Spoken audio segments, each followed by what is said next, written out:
ქალბატონი ლიკა ჭყონია, კლინიკა რეპროარტის დამფუძნებელი და დირექტორი. ძალიან დიდი მნიშვნელობა აქვს დაავადების სიმძიმეს, რა დაავადება. ქალბატონი თამარ ბარბაქაძე, კლინიკა რეპროარტის მეან გინეკოლოგი, რეპროდუქტოლოგი. დიდ პერსპექტივას გვთავაზობს საკვერცხოს ქსოვილის, ისევე როგორც ათესლის ქსოვილის შენახვა. და ქალბატონი ნათია ჯოხაძე, კლინიკური ონკოლოგი. ონკოლოგის ძალიან დიდი პასუხისმგებლობა, მაქსიმალურად სწორად და ვცლად მიაწოდოს ინფორმაცია. და სტუმრებს თხოვს სტუდიაში. გამარჯობა. მოგესალმებით. მოგესალმებით. როგორ განდებით? კარგად, მოგესალმებით. ხოთ? მივთვით. გარეთ ისე ცხევა, ისეთი ამინდებია, რომ რა თქმა უნდა, შევსება ჩვენი ორგანიზმის წყლით ნამდვილად აუცილებელია. ქალბატონიკა ქართული მედიცინის ბევრი დარგი ძალიან განვითარდა საქართველოში, მაგრამ რაზეც შეიძლება ითქვას, რომ წვერვალებს მიაღწია და არაფრით ჩამოუვარდება საერთაშორისო წამყვანი ქვეყნების პრაქტიკას და ზოგჯერ შეიძლება უსწრებდეს კიდეც, ეს არის ქართული რეპროდუქციული სკოლა. და თქვენ ამ თვალსაზრისით ერთ-ერთი წამყვანი როლი გაქვთ. და ის რომ დღეს ჩვენ უკვე საუბრობთ ონკოპაციენტებში შვილოსნობის შენარჩუნებაზე, აი ამაში არის თქვენი უზარმაზარი დამსახურება, რომ როდესაც ასე ვითარდება რაღაცა დარგი, უკვე უმაღლეს ტექნოლოგიებზია აქ საუბარი. რამდენად ხშირია მსგავსი ტიპის მომართვები თქვენთან? ეს ისეთი სფეროა, სადაც განყენებულად სხვადასხვა დარგის ექიმები ვერ იმუშავებენ. საჭირო არის ერთიანი გუნდის შეკრა, ასე ვთქვათ. აუცილებელია, რომ ონკოლოგები და რეპროდუქტოლოგები ერთ გუნდად მუშაობდნენ და პაციენტის კონსულტაცია მიმდინარეობდეს ორივე მხრიდან ძალიან სწორად და იმედიანად, ასე ვთქვათ. ხშირად არის ხოლმე ონკოლოგების დაგვეთანხმებიან, რომ პაციენტები ამბობენ, რომ ეხა მაგის დრო არ არის. ჯერ სხვა რამეზე ვფიქრობ და შემდეგ უკვე გულის წყვეტა არსებობს, როცა უკვე ჯანმრთელად უბრუნდებიან ცხოვრებას და შეუძლიათ რომ შვილი იყოლიოთ, მაგრამ მათ აღარ აქვთ ამის შესაძლებლობა, ვინაიდან მკურნალობამ დააზიანა მათი რეპროდუქციული ფუნქცია. ეს ეხება მამაკაცას და ქალსაც, რა თქმა უნდა, უფრო მეტად ქალს ვიდრე მამაკაცს. ასევე ახალგაზრდებს მათთანაც შეიძლება გარკვეული პროცედურების ისეთნაირად ჩატარება, რომ მათ შეუნარჩუნდეთ რეპროდუქციული ფუნქცია. აი როგორია დღეს მიდგომა მთელ სოფლიოში და ალბათ დარწმუნებული ვარ, იგივე სტანდარტებით ხელმძღვანელობთ ჩვენს ყოველდღიურ პრაქტიკაში. რა თქმა უნდა, მიდგომები არის მთელ სოფლიოში თითქმის ერთნაირი, უბრალოდ შესაძლებლობები არის ცოტა განსხვავებული მოთხოვნიდან გამომდინარე. ბავშვების პრობლემა უფრო წვავეთ დგას, ვიდრე ზრდასრული ადამიანების, იმიტომ რომ იქ ჩვენ ძალიან მარტივად შეგვიძლია რომ გავყინოთ კვერცხუჯრედი, გავყინოთ სპერმა, გავყინოთ ემბრიონი, გააჩნია ასაკს, გააჩნია დაავადების სიმძაფრეს, აი აქედან გამომდინარე ეს გაცილებით უფრო იოლია, ვიდრე ვთქვათ ახალგაზრდა ასაკში ან ბავშვების ასაკში ონკოლოგიური მკურნალობის შემდგომი გართულებები და მათი მოვლა. დღესდღეობით კვერცხუჯრედის გაყინვა არის ჩვეულებრივი თერაპიული მეთოდი, 12 წელი. აღარ არის უკვე ექსპერიმენტული და ძალიან წარმატებულიც არის. შემიძლია გითხრათ, რომ ზუსტად ისეთივე წარმატებით ვიყენებთ ამ კვერცხუჯრედებს, რომლებიც გაიყინა. როგორც გაუყინა კვერცხუჯრედებს, ისეთივე რეზულტატები გვაქვს, ისეთივე განვითარება ემბრიონების და შემდეგ ორსულობებით, ასე რომ რა თქმა უნდა უფრო რთულია, რა თქმა უნდა უფრო დამძიმებული ჯანმრთელობა არის მკურნალობის შემდეგაც, მაგრამ წარმატებები არის მაინც. და მომართვიანობამაც მოიმატა, რა თქმა უნდა. ბიოლოგიურ მასალაზე ვისაუბროთ, როგორ ხდება ამ ბიოლოგიური მასალის აღება, რა არის ის კრიტიკული ვადები, რომელიც ონკოლოგიური პაციენტისთვის არის განსაზღვრული, რომ ეს ბიოლოგიური მასალა აღებული იქნას. რა პერიოდში? გარკვეული პერიოდების წინ ძალიან ვღელავდით და გვინდოდა რომ რაც შეიძლება სწრაფად როგორც კი დიაგნოზი დადგებოდა თუ პაციენტი ამას გადაწყვეტდა და მოსულიყო ჩვენთან და ძალიან სწრაფად გაგვეკეთებინა შეზღუდულ ვადებში. ნუ ჩვენ მაინც მინიმუმ 2 კვირა გვჭირდება დაწყებიდან მკურნალობის დამთავრებამდე, მაგრამ ეხა ხანს ძალიან საინტერესო ვორქშოპი იყო ეს ამანაც ესწრებოდა სწორედ ფერტილობის შენარჩუნებაზე და ძალიან კარგი სტატისტიკური მონაცემები იქნა გამოქვეყნებული, სადაც ამბობენ, რომ რა თქმა უნდა, აქ ძალიან დიდი მნიშვნელობა აქვს დაავადების სიმძიმეს, რა დაავადება, მაგრამ ნუ აი სადღაც 61 დღე თუ ძალიან მძიმე და ბოლოს ძალიან დაგვიანებულად არ იქნა აღმოჩენილი, რომ ეს ონკოლოგიური პაციენტია, 61 დღე ითვლება, რომ არ არის პრობლემა, შესაძლებელი არის, რომ ადამიანმა ჯერ თქვათ თავისი რეპროდუქციულ ფუნქციას მიხედოს და შემდეგ გადაინაცვლოს უკვე ონკოლოგიური მეთვალყურეობის ქვეშ. ქალბატონ თამარ, ნაყოფიერების შენარჩუნებაზე ვსაუბრობთ და რა მეთოდები გამოიყენება დღეს სასურველი შედეგის მისაღწევად? თვითონ ის ფაქტი, რომ ონკოპაციენტებში ვსაუბრობთ ნაყოფიერების შენარჩუნებაზე, რა თქმა უნდა, უკვე ოპტიმისტურია, ესე იგი ველოდებით პაციენტის გამოჯანმრთელებას, გადალახვას და დამარცხებას ძირითადი დაავადების და შემდგომად ჩულოსნობის დაგეგმასაც კი. მეთოდებს რაც შეეხება, აქ უნდა შეირჩეს, რა თქმა უნდა, პაციენტთან ყველასთან ინდივიდუალურად, რა მეთოდი იქნება უფრო ოპტიმალური, რომ გამოვიყენოთ და ასევე ონკოლოგთან ერთად, ანუ ონკოლოგ, რომელიც კურნალობს პაციენტს. აქედან გამომდინარე, როგორც ქალბატონ მელიკამ ახსენა, ეს არის მულტიდისციპლინური საკითხი და აუცილებელი არის სხვადასხვა მიმართულების ექიმების ერთად კოორდინირებულად მუშაობა, რა თქმა უნდა, იმისათვის, რომ გქონდეს საუკეთესო შედეგი, როგორც ნაყოფიერების შენარჩუნებას, ისე პაციენტის გამოჯანმრთელების თვალსაზრისით. რაც შეეხება თავად მეთოდებს, დაწყებული კვერცხუჯრედის გაყინვიდან, რომელიც ყველაზე მისაღები არის იმ პაციენტებისთვის, რომლებსაც იმ ეტაპზე არ ყავთ პარტნიორი, ემბრიონის გაყინვა, როცა თუ იმ ეტაპზე ყავს პაციენტი და სამალუდაც მოიაზრებს, რომ მასთან იქნება პარტნიორულ ურთიერთობაში გამოჯანმრთელების შემდგომაც, ამ შემთხვევაში ემბრიონის გაყინვის განხილვა, საკვერცხის ქსოვილის გაყინვა და საკვერცხის საშვილოსნოს ტრანსპოზიცია რადიაციული თერაპიის შემთხვევაში და მამაკაცების შემთხვევაში. მოდი განვუმარტოთ, რას ნიშნავს საკვერცხის და საშვილოსნოს ტრანსპოზიცია? მაყურებელმა ეს არ იცის. თქვენ იცით და მაყურებელმა არ იცის. ესე იგი, ეს იმ შემთხვევაში თუ არის აუცილებლობა სხიური თერაპიის მცირე მენჯის არეში, ამ შემთხვევაში ხდება, ასე ვთქვათ, გადაადგილება საკვერცხის სულ რამდენიმე სანტიმეტრზე, სანტიმეტრი ნახევარი, 2 სანტიმეტრით არის საუბარი, რომ არ მოხდეს საკვერცხე და საშვილოსნო იმ სამიზნე. რითი ხდება ეს გადაადგილება? ქირურგიული ლაპაროსკოპიულად ხდება. საკვერცხის შემთხვევაში ბევრად უფრო მარტივი პროცედურაა.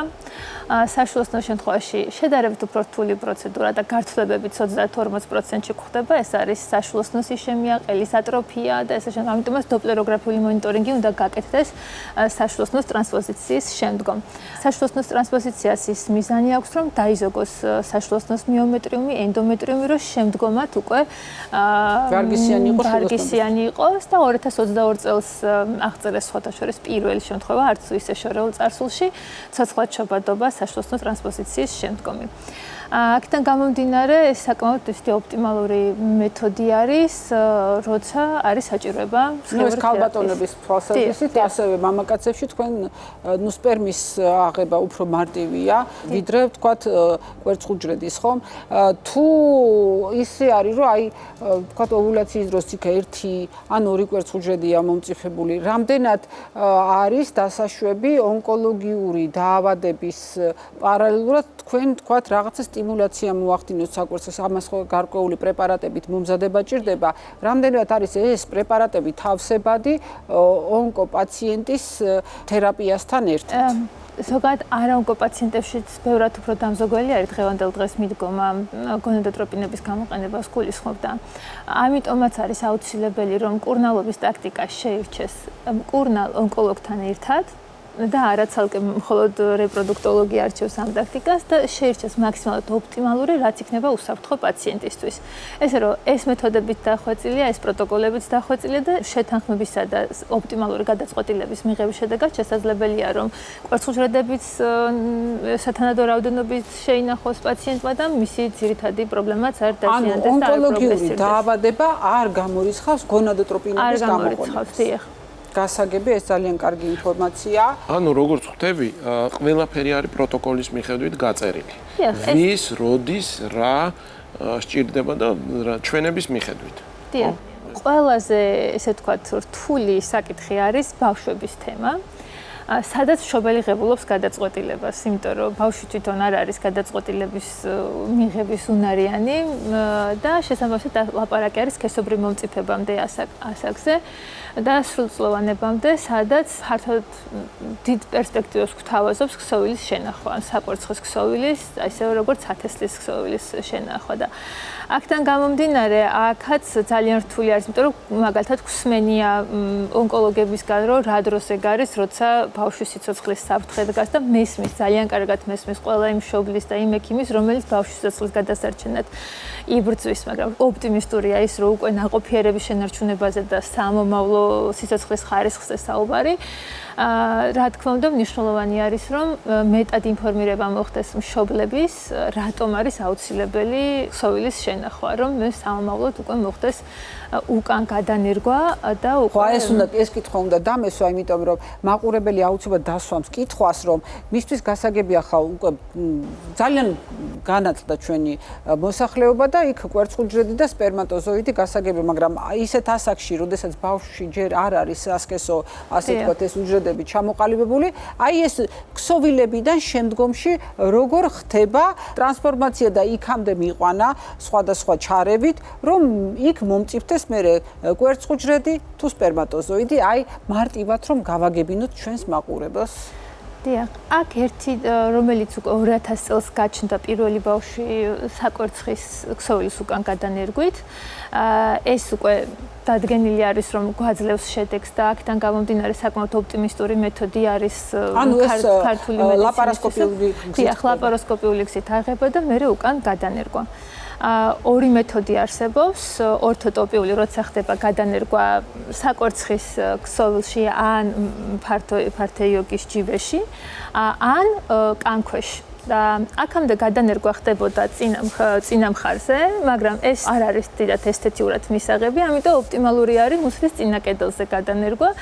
ფუნქციისთვისაც მისადგომად ბევრად მარტივია და შესაბამისად მონიტორინგიც მისი უფრო ადვილია. ანუ, როდესაც ხდება ამ ქსოვილის გადანერგვა კანქვეშ, როდესაც ორგანიზმი იზრდება, ჰიპოფიზი ჩაირთვება მთელი წესით გადანერგილ ქსოვილში, რომელიც კანქვეშ არის გადანერგილი, ხდება კვერცხუჯრედების პროდუქცია, ანუ წარმოშობა ან სპერმატოგენეზი. დიახ, ან სპერმატოგენეზი.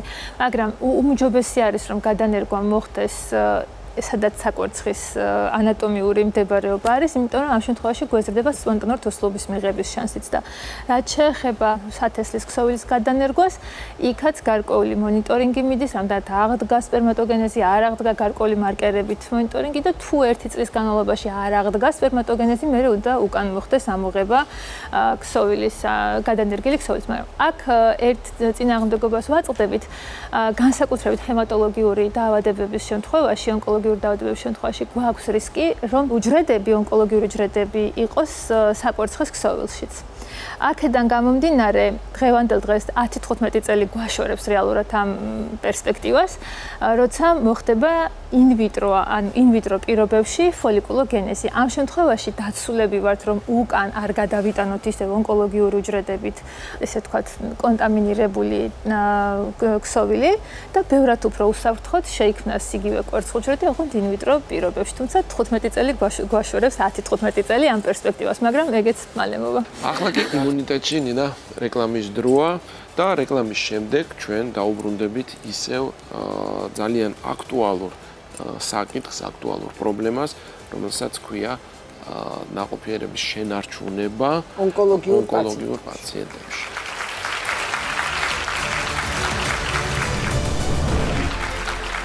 იმუნიტეტი რეკლამის შემდეგ იმედის ეთერში დაბრუნდა და სანამ განვაგრძობთ საუბარს თემაზე ონკოლოგიური პაციენტი და ნაყოფიერების შენარჩუნება, შემოვიყვანოთ ჩვენი ძვირფასი სტუმარი, ქალბატონი ნათია გთხოვთ სტუდიაში.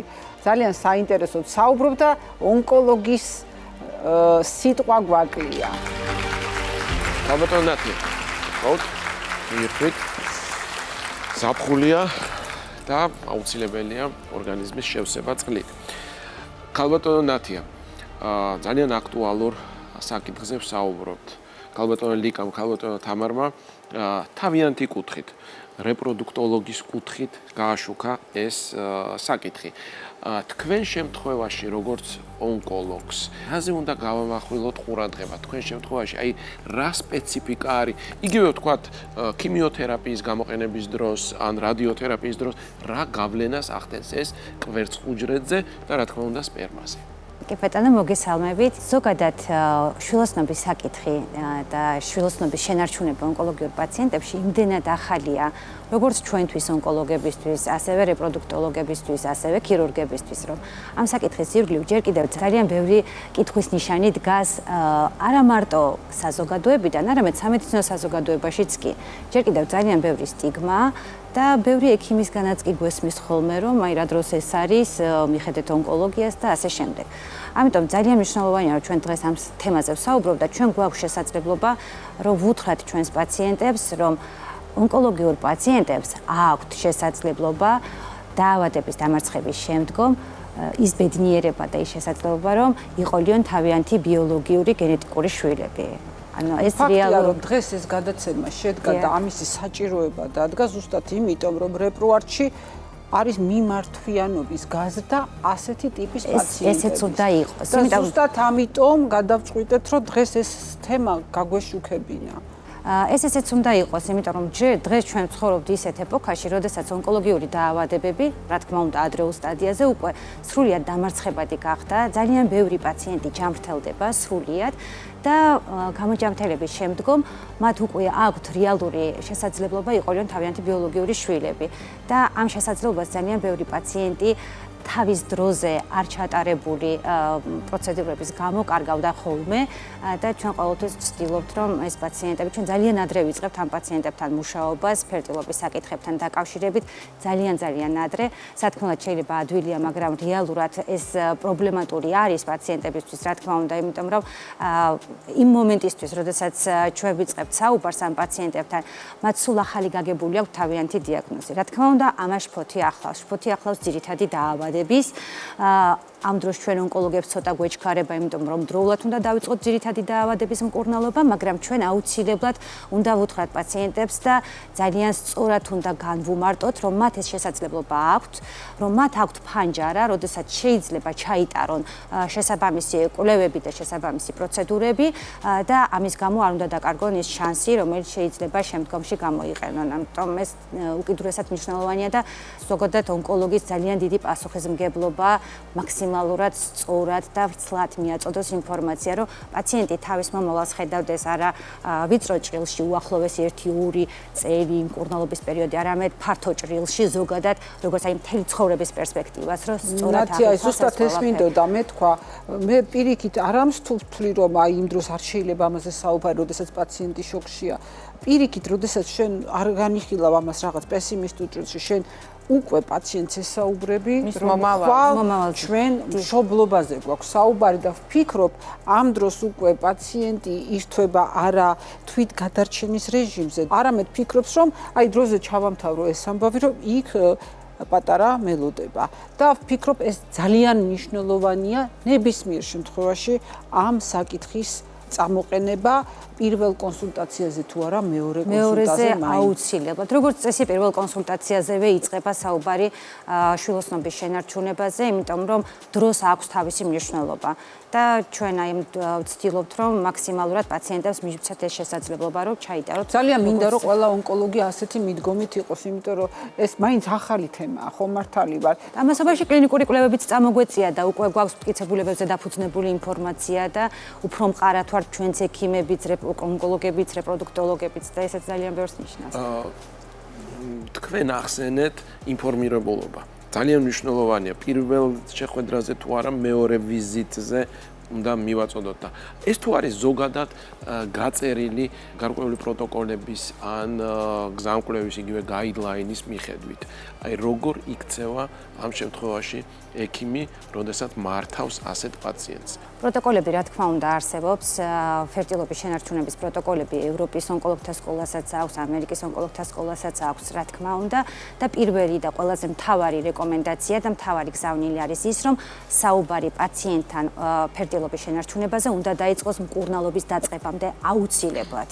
მანამ ეს ტოქსიური მკურნალობები და მინდა გითხრათ, რომ ჩვენი მკურნალობები ნამდვილად არის გონადოტოქსიური და იგივე ქიმიოთერაპია, იგივე სხეული თერაპია, გარკვეული ქირურგიული ჩარევები, ყველა ეს ავლენს გონადოტოქსიურ მოქმედებას რეპროდუქციულ ორგანოებზე და დაწყებული მკურნალობის პირობებში ზოგადად რეპროდუქციულმა ორგანოებმა შეიძლება დაკარგონ თავიანთი რეპროდუქციული ფუნქცია. ეს რამდენად არის 100%-იანი?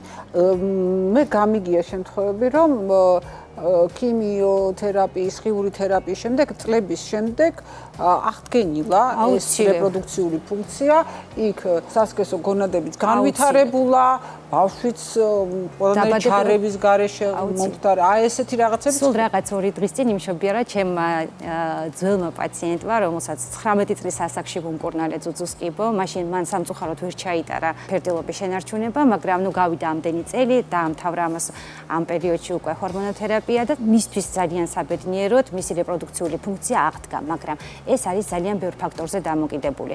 უპირველეს ყოვლისა დამოკიდებულია ასაკში. როდესაც პაციენტი არის ძალიან ახალგაზრდა, მას ფოლიკულური რესურსი აქვს გაცილებით მაღალი და შესაბამისად მისი რეაბილიტაცია და აღდგენა ფერtilობის ფუნქციის ბევრად უფრო შესაძლებელია, ვიდრე თუმცა მაინც ალბათ არ ღირს გარისყვა და ჯობს რომ მაინც შეგვიძლია ყოველთვის უნდა არსებობს გეგმა B, აი რომ არ მოხდეს და რა თქმა უნდა, აი ჩატარებულ მკურნალობებს სტერილობის საკმაოდ მაღალი რისკი აქვს და რომ დადგეს ესეთი სტერილობის მომენტი, ადამიანი უნდა იყოს რაღაცით დაცული, რომ ანუ აბსოლუტურად არ კონდეს გადაწურული პერსპექტივა შვილის ყოლის, ამიტომ კათოლიკა, რას დაამატებთ? თუ გაუმართლებს ძალიან კარგია, მაგრამ მაინც უნდა არსებობდეს სათადარიგო გეგმა, რომ აი რომ დადგეს სტერილობა.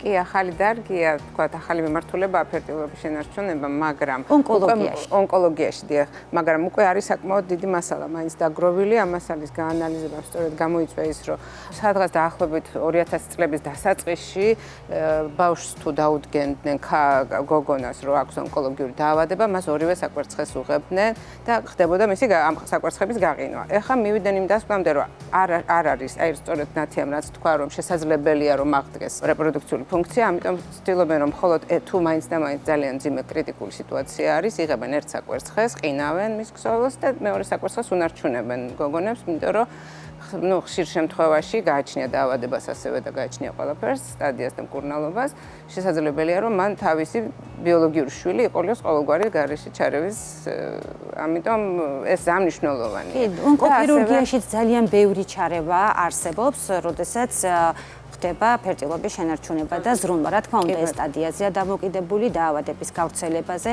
და პაციენტების შერჩევა ერთ-ერთი უმნიშვნელოვანესი ფაქტორია ამ შემთხვევაში, მაგრამ ანუ ეს გვაქვს ჩვენს კლინიკურ ონკოლოგებსაც, ქირურგებსაც, ონკოფერtilობის შენარჩუნება ძალიან მნიშვნელოვანია. და ერთ რამეს დავამატებდი კიდე. ის აზრი, რომ ჯობია ემბრიონი გაიყინოს ვიდრე კვერცხუჯრედი, ну აქ ხო ესე არის, გაჩნია თუ წყვილია, მაშინ სთავაზობენ ემბრიონის გაყინვას. ჩვენ მაინც კვერცხუჯრედის გაყინვას სთავაზობთ უფრო.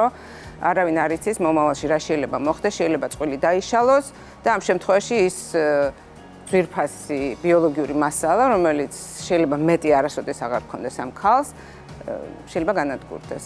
ამიტომ ჩვენი რჩევა იქნება, რომ კონსულტაცია პაციენტებისთვის იყოს, რომ გავყინოთ კვერცხუჯრედები. ჩატარებულმა თერაპიამ შეიძლება თუ არა მოახდინოს გარკვეული ძიმე ქრომოსომული მუტაციები, რაც შემდგომში იწვევს არასრულფასოვანი ნაყოფის განვითარებას. ასეთი საფრთხეც არსებობს. რა თქმა უნდა, ქიმიოთერაპიაზე ვიტყვი, ქიმიოთერაპია არის როგორც მუტაგენური, ასევე ტერატოგენური, ასევე კარცინოგენური, ყველა ეს რისკები რა თქმა უნდა არსებობს და მათ შორის ამიტომაც სხეული თერაპიაც, დიახ, რა თქმა უნდა და სწორედ ამიტომ ძალიან მნიშვნელოვანია კვერცხუჯრედის შენახვა. მანამ ეს მკურნალობები დაიწყება. გამეშღერებინა, იმიტომ შეიძლება აღდგეს ფუნქცია, მაგრამ ფუნქცია აღდგეს, მაგრამ დიახ, ეს უჯრედები უკვე აღარ იყოს ისეთი ჯანსაღი, როგორიც ეს იყო მკურნალობის დაწყებამდე. თქვენ რას დაამატებთ ამ კუთხით? მინდა რომ ასევე აღვნიშნო, რომ არა მხოლოდ ავთვისებიანი პრობლემები არის საყურადღებო. კეთილთვისებიანი დაავადებების შემთხვევაში და სისტემური დაავადებების შემთხვევაში, სადაც ასევე ტარდება გონადოტოქსიკური მკურნალობა, მნიშვნელოვანი არის პაციენტი იყოს ინფორმირებული. ასევე ტუბერკულოზის დროს. დიახ, და ასევე იგივე მაგალითად წითელი მგლურას მკურნალობის შემთხვევაში და ყველაზე დიდი ტკივილი რეპროდუქტოლოგებისთვის ეს არის ასევე ენდომეტრიოზი, რომლის დროსაც არ ხდება წინასწარ შენახვა კვერცხუჯრედების და უკვე კისტექტომიების შემდგომ მნიშვნელოვნად დაზიანებული არის საკვერცხე, რესურსი საკვერცხის. ენდომეტრიოზის დროს რატომ არ ხდება კვერცხუჯრედების შენახვა? ჩვენ ესეთი სტანდარტი გვაქვს, რომ თუ შესაძლებელი არის კისტის დრენირება, ამ შემთხვევაში ვაკეთებთ სკლეროთერაპია იგივე, ვაკეთებთ დრენირებას ამ კისტის. ამ ვიგებთ დროში გარკვეული მედიკამენტების ფონზე, რომ რეციდივის სწრაფად არ იყოს, ვაკეთებთ მედიკამენტოზურ სტიმულაციას, კონტროლირებაც რა თქმა უნდა. ვიღებთ კვერცხუჯრედებს, ყინავთ და თუ რეციდივი კვლავ იქნება და ამისი რისკი მაღალია, იმიტომ რომ თვითონ კისტის კაფსულა არ არის ამოღებული საკვერცხიდან, ჯერ ვყინავთ კვერცხუჯრედს და თუ ისევ იქნება რეციდივი ენდომეტრიოიდული კისტის, იმ შემთხვევაში მე ვაგზავნით ქირურგიულ ჩარევაზე. თუმცა მაქსიმალურად ვცდილობთ, რომ ქირურგიული ჩარევა საკვერცხეზე ავირიდოთ თავიდან. ეს თუ საკვერცხეზეა ეს ენდომეტრიოზი ლოკალიზებული, თუ ნაწლავური ფორმა ან რა ვიცი თვალში ნებისმიერ ადგილზე. ფორმა მაგ შემთხვევაში ენდომეტრიოზის მის სამარცს ვერავინ ვერ დაწერს, ხო? ისეთი თავნება, მოდი ამაზე დამპირდით, რომ ერთ გადაცემას გავაკეთებ ენდომეტრიოზზე, იმიტომ რომ საკმაოდ გავრცელებული, საკმაოდ ვერაგი და ისეთი რეპროდუქციული ასაკის არის ავთვისებიანი დაავადება, მაგრამ თავისი სივერაგით ისეთი დისკომფორტი, ისეთი გართულებებზე შეიძლება წაიყვანოს პაციენტი, რომ რა ვიცი, ლეტალურ შედეგებამდე კი მივიდეს, თქვა შეიძლება ხა პერფორაცია წავიდეს ნაწლავის, არ იყოს კლინიკასთან სადღაც ახლოს და ძალიან ფატალურად დამთავრდეს. ამიტომ რეპრუარტის მნებს აქედანვე ვართმევ ასე ვთქვათ პირობას, რომ ენდომეტრიოზს ჩვენ ერთ გადაცემას მივუძღვნით და სხვათა შორის ონკოლოგებთანაც ეს მომიჯნავე თემაა.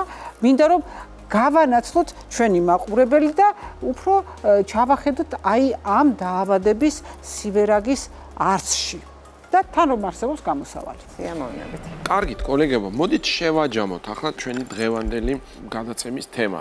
ნახეთ, რეპროდუქტოლოგია ცალკე ონკოლოგია. ურთულესი ძალიან სენსიტიურ თემაზე და როდესაც ეს ყველაფერი უკვე გაერთიანებულია, ანუ რეპროდუქტოლოგია ონკოპაციენტებში, ეს საერთოდ ნიშნავს უკვე იმას, რომ სულ სხვა პროგნოზებზეა საუბარი და სულ სხვა ორბიტებზე და სულ სხვა ორბიტაზე ტრიალებს უკვე ქართული მედიცინა და ამისთვის ძალიან დიდი მადლობა თქვენნაირ ადამიანებს.